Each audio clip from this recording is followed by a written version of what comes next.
Hi കൂട്ടുകാരെ, ദോശയ്ക്ക് പറ്റിയ ഒരു അടിപൊളി ചട്ടണിയാണ്, ഉള്ളി ചട്ടണിയാണ് ഞാൻ പരിചയപ്പെടുത്തുന്നത്. അതിനായിട്ട് ഞാൻ ഒരു പാൻ അടുപ്പത്ത് വെച്ച ശേഷം ചൂടായ ശേഷം 3 ടീസ്പൂൺ വെളിച്ചെണ്ണയാണ് ഒഴിച്ചു കൊടുത്തത്. അതിലേക്ക് 2 വലിയ സവാള മൊരിച്ചെടുത്തതിലേക്ക് 2 വലിയ തക്കാളി കൂടി ചേർത്ത് കൊടുത്തിരിക്കുകയാണ്. പാകത്തിന് ഉപ്പും കൂടി ഇട്ട് കൊടുത്തിട്ടുണ്ട്. ഇത് നല്ലോണം മൊരിഞ്ഞു വന്നിട്ടുണ്ട്. ഇത് നമുക്ക് മിക്സിയുടെ വലിയ ജാറിലേക്ക് മാറ്റാം. ഉള്ളിയും തക്കാളിയും വാട്ടിയത് ഇതിലേക്ക് മിക്സിയുടെ ജാറിലേക്ക് ഇട്ട് കൊടുത്തിട്ടുണ്ട്.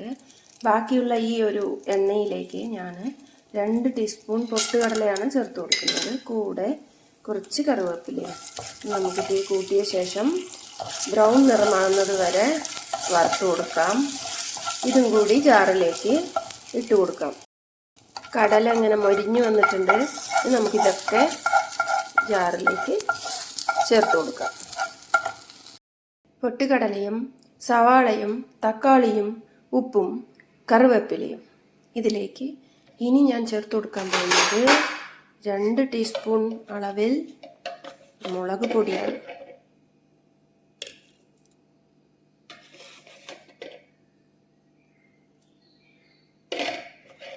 ഇത് നല്ലോണം ചൂടാറിയ ശേഷം നമുക്ക് അരച്ചെടുക്കാം.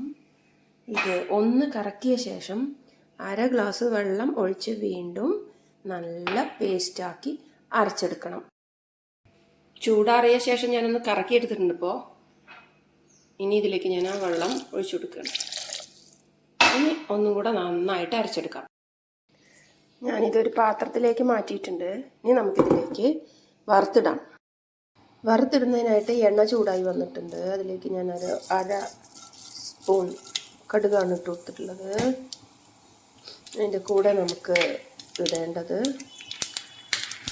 പാലക്കാടൊക്കെ പൊരികടല എന്ന് പറയുന്ന ഈ സംഭവമാണ്, പൊട്ടുകടല. അതും കൂടി ഇട്ട് കൊടുക്കാം. ഇളക്കി കൊടുക്കാം. തീ താഴ്ത്തിയിട്ട് ചെയ്യുക. അതോടൊപ്പം ഞാൻ വറ്റൽമുളക് 2 എണ്ണം ചേർത്തിട്ടുണ്ട്. ഒപ്പം കറിവേപ്പില കൂടി ചേർത്ത് കൊടുത്തിട്ടുണ്ട്. പിന്നെ മല്ലിയില കൂടി. ഇതൊക്കെ നല്ലപോലെ ഇളക്കി കൊടുക്കണം. കടല ഒരു ബ്രൗൺ നിറമാകുമ്പോൾ ഇത് നമുക്ക് ഓഫാക്കാം.